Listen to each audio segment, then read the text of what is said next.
According to the World Animal Foundation, about 2 million dogs a year are sold through puppy mills. These are the dogs that you'll see pop up everywhere from your local Craigslist ad to your pet store. And now this number might not seem too shocking when you hear puppy mill and see like a nice fun-filled adventure. But when we get the actual definition of it, we can see a bit of a darker side. We can turn to Webster's dictionary to see puppy mills defined as commercial farming authorizations for purebred dogs, usually under unsuitable conditions.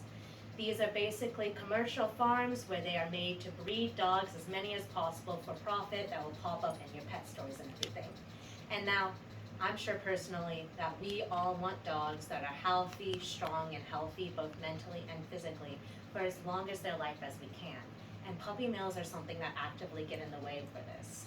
As some breeders are good, there are a lot of breeders who turn their works into puppy mills, making something purely for profit and not caring about generations and generations of dead dogs. Now, I never knew this was such a prominent issue in America, all of this happening right underneath our noses and never realizing it. And now that I do, I realize with a few simple regulations and putting more restrictions on who can do mass breedings of dogs, we can actually help save a lot of lives.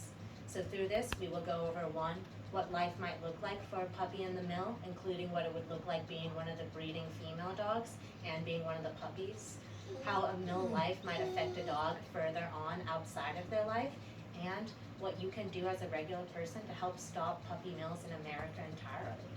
So first, let's look at what an actual puppy mill looks like on the inside without getting too graphic or anything. For me, honestly, they've always reminded me of what a lot of chickens might look like for the slaughter. A lot of puppy mill conditions means dogs don't get a lot of time outside, if any, no time to run and play in the sunlight like a dog should be. A lot of times, to increase the population of dogs they can have, they are in small, cramped cages, shoved together and stacked to the ceiling. And because of this, a lot of times you'll see trouble with dogs fighting over small food bills, leading to a lot of malnutrition, sickness, and injury. Due to these wide variety of dogs and it being mainly for money and not the health of the dogs, a lot of time these dogs will also never end up seeing a vet, leading to many dogs dying in the facility. According to Spot's research on puppy mills, we can see that a lot of puppy mills will start breeding the females as early as 4 months old, leading to a lot of complications both in the puppy's birth and the puppy trying to give birth to young dogs at such a young age. And these puppies usually last only about 6 years in a breeding cycle. After 6 years, oftentimes, mother dogs will be euthanized as they no longer have any use to the puppy mill. It is about 77,000 dogs a year that are considered too worn out to be used inside puppy mills anymore and need to be replaced. And it's not just these moms who are getting thrown out by puppy mills. It is hard to see the exact number of deaths that happens inside facilities due to there being no regulation on having to report puppy deaths, but we can see it on how many puppies hit the shelves. So once again, Spots looks at the numbers of how many puppies were reported to be bred and how many puppies actually reach pet store shelves. I found that a staggering only 48.84% actually make it to shelf stores. And while part of this can be due to outside selling, like your random things you would see on Craigslist or the side of the street, a lot of this is due to puppies dying before they are even old enough to reach the shelves. So now, what is the conditions like in there? First, the conditions that you can see is a lot of sickness. A lot of dogs would be covered in bugs, fleas, and ticks, ringworms especially.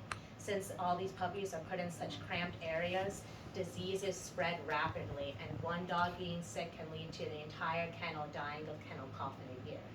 And a lot of this also leads to fear and aggression. Being raised in such poor communities means even dogs, once leaving the puppy mill, will have natural aggression towards dogs, aggression over their foods, and aggression towards humans, meaning that they'll have a hard time adjusting to regular life and may be forever scarred by what they experienced as young dogs. The Humane Society even puts a large emphasis on the amount of inbreeding found inside puppy mills, leading to many puppies dying at young age to things like heart and kidney failure due to such bad breeding practices. And now, one of the biggest questions that popped up for me is, how can this be such a relevant issue? If so many dogs are injured, why is it so hard? It's because puppy mills purposely make themselves hard to detect.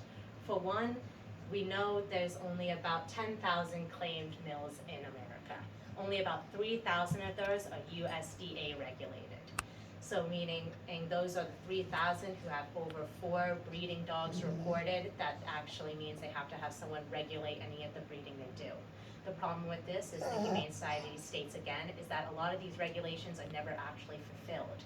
Meaning even those 3,000 who have any regulations set in place are never checked in on, meaning that they can do a lot whatever they want with the dogs in any conditions without any checks. And then past that, there's an estimated at least 7,000 long-term, large-scale breeding facilities who are running puppy mills, selling to pet stores, selling to your Craigslist illegally, who will never have anyone come in to make sure that the dogs are living happy lives. So with this being so widespread, is there anything that we still can do?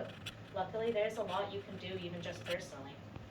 One of the biggest things is understanding the supply and demand of it. The reason puppy mills are such a relevant issue is because you are the consumer demanding more pets to be had. Every year, people want pets to gift to their kids and even just to raise another new puppy. The issue with that being, we see a lot of dogs still dying in shelters due to overpopulation. There's often a lot of false speculation that these shelter dogs are actually more sick and injured, when according to puppy mill statistics, that's not true. A lot of shelter dogs might be healthier and a better option if you want to avoid supporting puppy mills that you might do if you go to a regular puppy shop. As well with that, if you didn't want to go to a shelter, you can simply follow the paperwork. Go to a facility that has some regulations set in, and if they don't have any regulations, see if they have any papers for any vet visits. Is their dogs up to date on their vaccines? Do they have any of the paperwork for the parent pets? Do you know anything about these dogs you're adopting? It's not just a cheap dog that you're looking for a lifelong partner that will be happy and healthy for the rest of your life as well. And along with that, there's the legal actions you can take. Supporting things like the Animal Welfare Act to extend regulations and make sure that we actually have to check in on these dogs' welfare could help save millions of dogs' lives. And if you can't do that, anytime you run into a puppy mill, it's as easy as reporting it. Simply calling in to your animal control facility could help save your dog's life. And then, now that was a bit of a hard talk. In the end, what can we actually do about it? In the end, let's go over what we can think about it. We saw what life was like inside a dog mill, and we also saw its relevance in America, how widespread it is, and including what you can do to help, like the Animal Welfare Act. And the important step now is simply to watch where you shop. Thank you.